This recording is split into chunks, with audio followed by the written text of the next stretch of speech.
sevgim olmun benim kuyruğu yağlı olmasın lisanı olsunuz bir ödeğilmez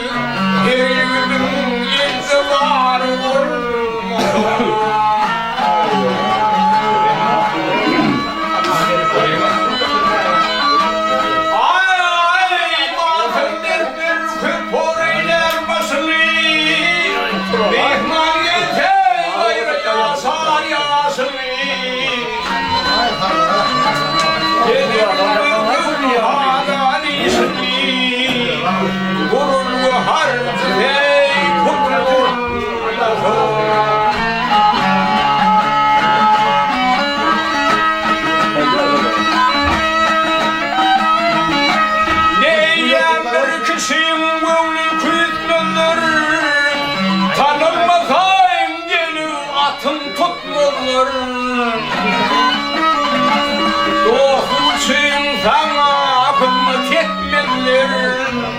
atın şayli doğanın kılın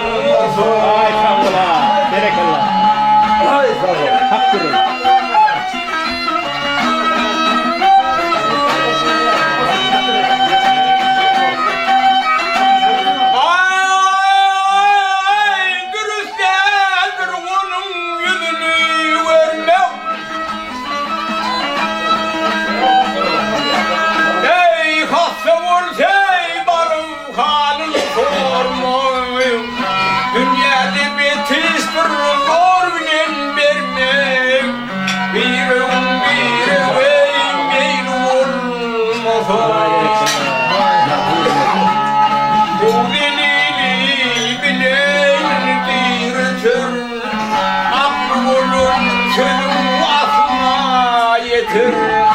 ağlanır bu sözü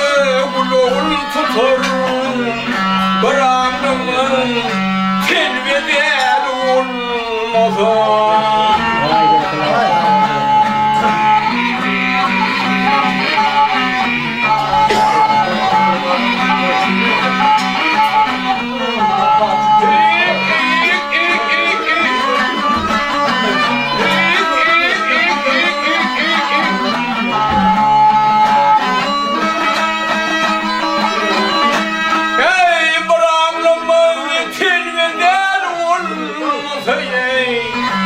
atın saylı